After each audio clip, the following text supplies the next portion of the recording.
ఒకటి human right, we are upholding the human dignity basically. Second thing ఏంటంటే snake bite నుంచి we could reduce the number of deaths due to snake byte.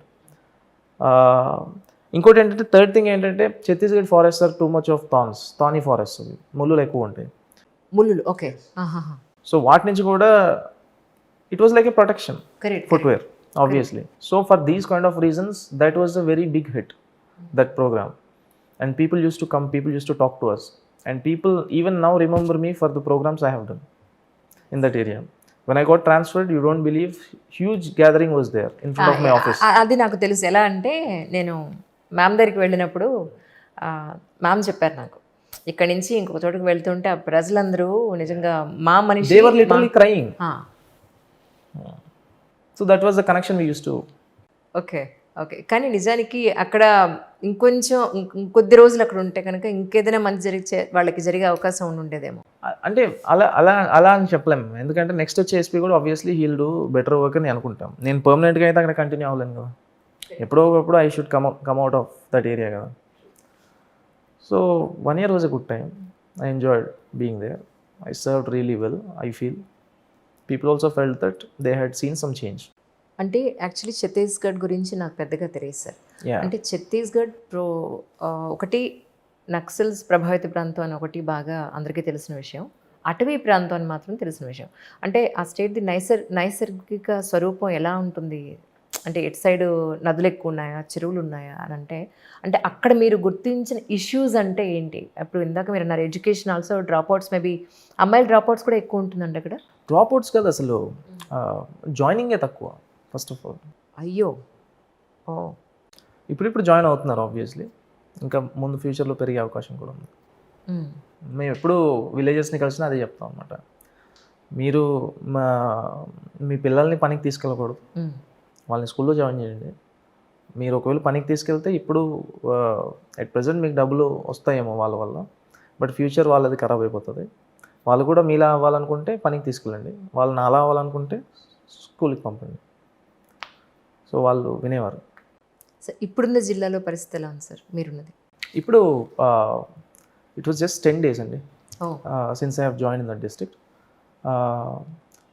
ఇప్పుడున్న జిల్లా దాంతో compare చేస్తే it is quite developed, but still it is Naxal infested.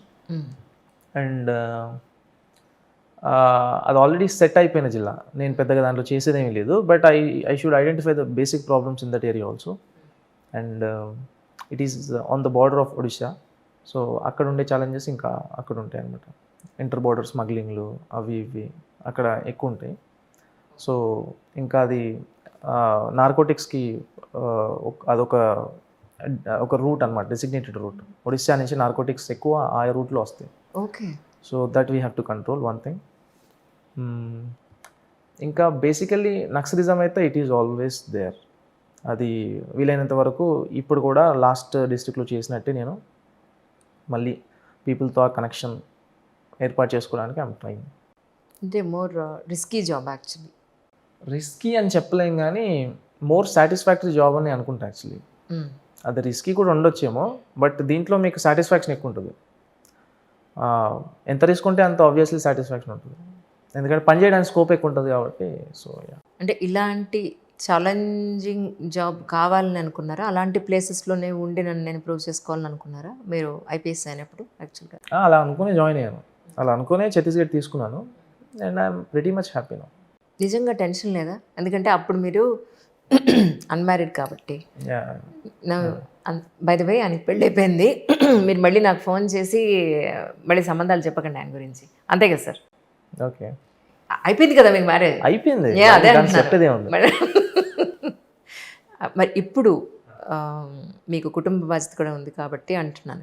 అప్పుడు అంటే భయం ఉండదు అప్పుడు, బట్ ఇప్పుడు నిజంగా ఇప్పుడు కూడా అదే challenging, yes I can do this అని ఉందా? అదే ఫీలింగ్ ఉందా? అఫ్ కోర్స్ అండి, దాంట్లో పెద్ద అంత సీన్ ఏమి ఉండదు. అది అంటే మన మీద అటాక్ అయ్యి మనకి అయ్యి అయిపోయి అంత సీన్ అయితే ఉండదు, ఎందుకంటే obviously will have the security, will have the forces along with us. మేము ఎక్కడికి వెళ్ళినా కానీ ప్రాపర్ ప్రికాషన్స్ తీసుకొనే వి మూవ్, కాబట్టి అంత పెద్దగా భయపడాల్సిన అవసరం ఏం లేదు. నాకంటే ఎక్కువ నా ఫోర్సెస్కి ఏమవుతుందని భయం ఎక్కువ ఉంటుంది. ట్రూ. ఎందుకంటే నేనంటే ప్రాపర్ ప్రికాషన్స్ తీసుకొని వెళ్తాను. కరెక్ట్. బట్ మా కానిస్టేబుల్స్ కానీ జవాన్స్ కానీ వాళ్ళు ఎలాంటి ప్రికాషన్స్ లేకుండా they will be at the forefront కాబట్టి I don't want anything to happen to them actually.